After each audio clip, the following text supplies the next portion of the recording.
բարեփոխումը, որի մասին պարոն Թորոսյանը նշեց, այսինքն անապահովության գնահատման նոր համակարգը շրջադարձային նշանակություն ունի եւ ես շատ ուրախ եմ, որ մենք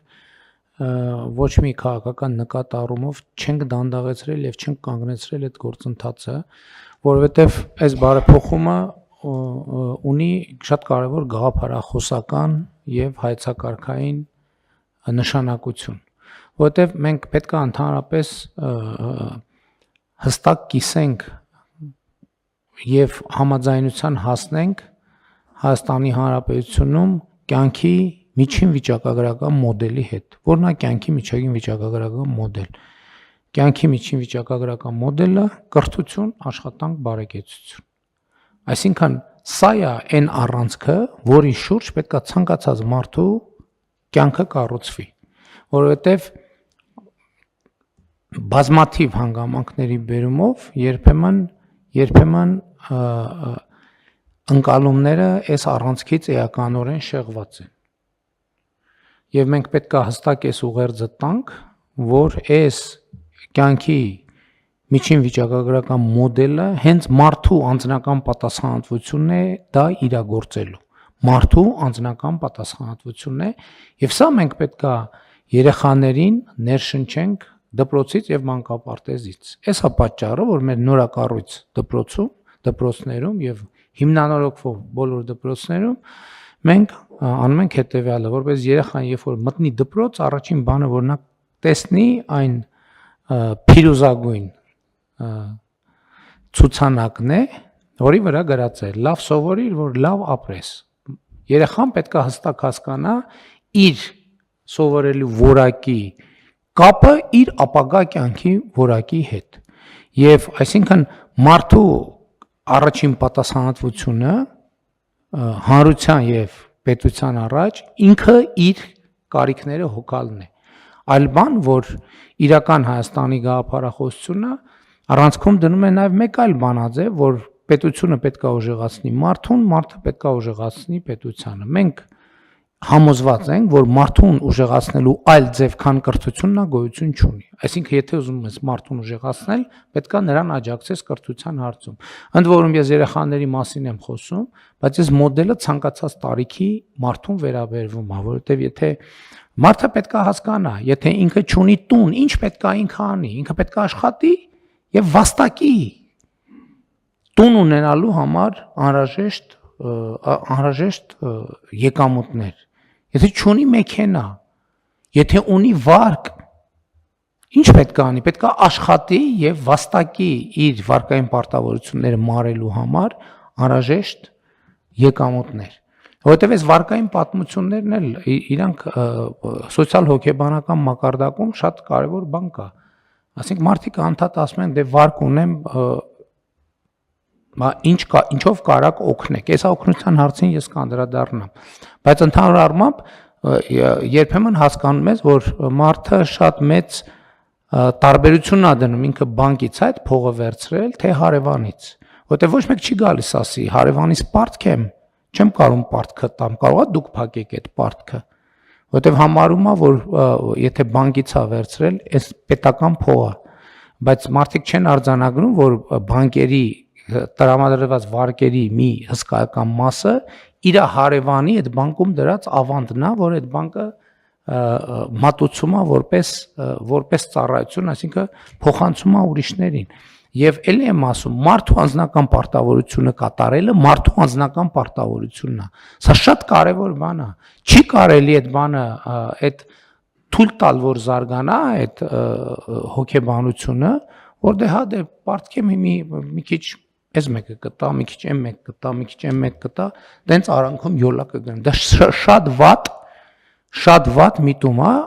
ընդ որում ուրիշի համար չի վատ, այդ մարդու համար է վատ։ Որովհետև ինքը նշանակում է այդ ցիկլից դուրս է գալու։ Ես չեմ ուզում թաքցնեմ, ասենք մարդիկ կան, որ օրինակ ինձ նամակ են գրում, ամեն օր, եղել է ամեն օր նամակ են գրել, ասել են այսօր ես ինքնասպանություն եմ գործելու, եթե այսօր իմ վարկը չփակեք։ Եվ կամ մարդիկ, որ արդեն մի տարի այդ նամակը գրում են ամեն օր։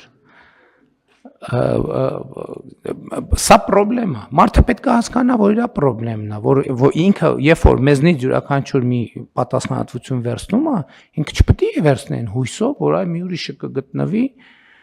կամ պետությունը կամ հարևանը կամ բարեկամը կգա այդ պատասխանատվությունը կկրի։ Դա վատ բան է, դա ապա սոցիալական եւ ապա հանրային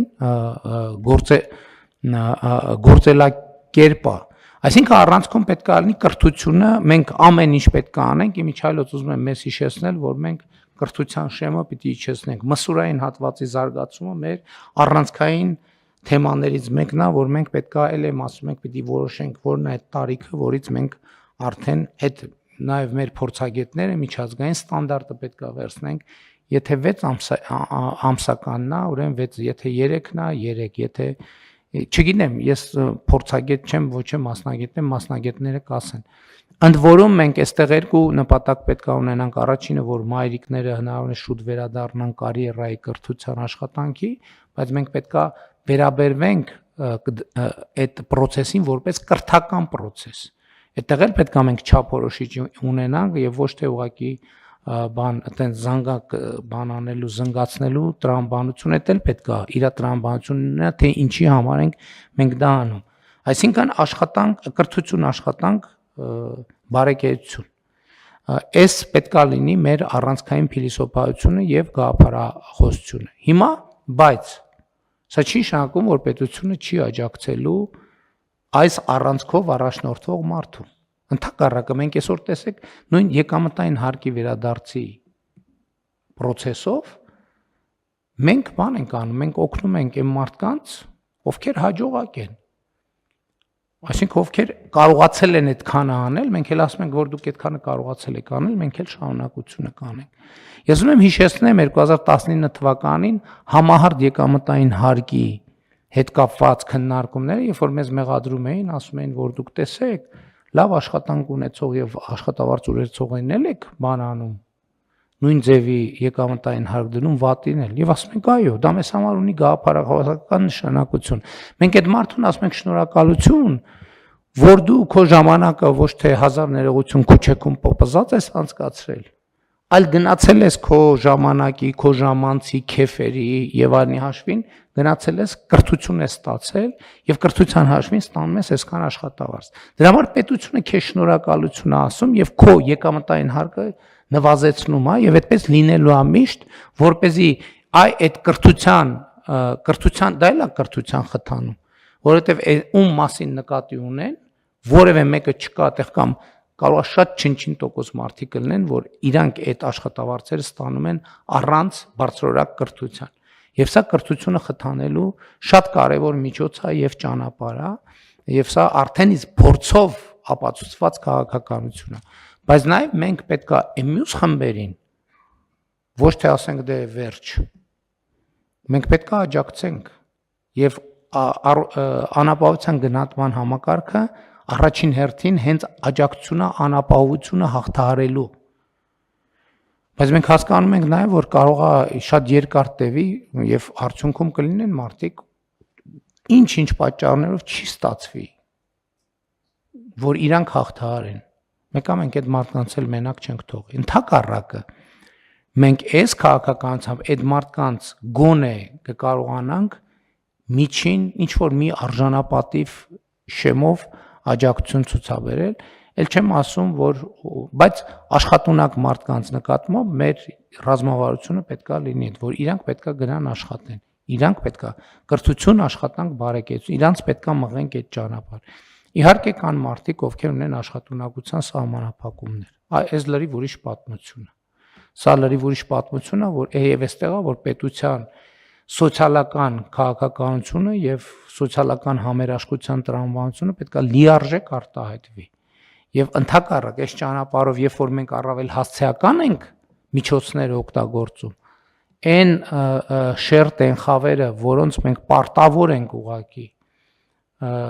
պարտավոր ենք իրանց կողքին կանգնել իրենց կողքին կանգնելու մեր որակը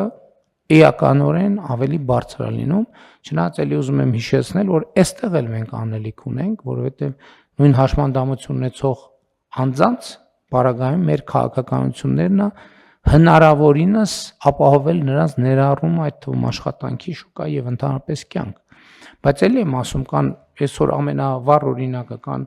աշխատանք եւ լավ աշխատանք ունեցող մարդիկ, որոնց մեկ աջակցում ենք։ Եվ մենք ոչ մեկին աջակցելու չենք հրաժարվում եւ չենք էլ հրաժարվի երբեք։ Պարզապես էլի այդ տրամաբանությունը պետքա գործի, պետությունը ուժեղացնում է մարդուն, մարդը ուժեղացնում է պետությանը եւ մենք բոլոր դեպքերում ունենք մի խնդրանք, պայման, ակնկալիք, որ էլի բերենք պրիմիտիվության մակարդակի, ոչ մի քաղաքացի առանց հսկիչ դրամարկային կտրոնի պետքա որևէ գնումից դուրս չկա։ Իհարկե այսօր տեղեր ունենք, որտեղ հսկիչ դրամարկային կտրոն չկա։ Էս էլ մեր հաջորդ թեման է, որ մենք կամաց նաև պետքա մտնենք այդ տեղերը, որոնք զարգացած երկրներում այդտեղ չկա, որտեղ հսկիչ դրամարկային կտրոն չկա։ Ասենք նույնիսկ շուկայի, գյուղատնտեսական շուկայի բաներում բոլոր տեղերը դրած է, հսկիչ դրամարկային կտրոն դրած է եւ դա հաշվառվող առևտուր է։ Ու սա իհարկե կապված է նաև հարկային քաղաքականությունների հետ, բայց այսօր այդքան շատ բան չանենք, չծավալվենք եւ այդ ուղղությամբ չգնանք։ Բայց ակնհայտ է, որ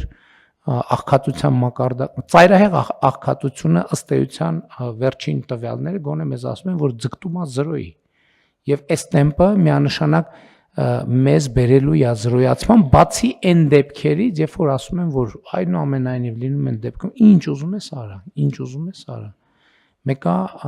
երբ որ մենթալիտետային կամ կենցաղավարության մակարդակի խնդիրներ կան եւ չի լինում հաղթահարել այդ խնդիրները, ինչը չի նշանակում չպետք է աշխատենք այս ուղղությամբ։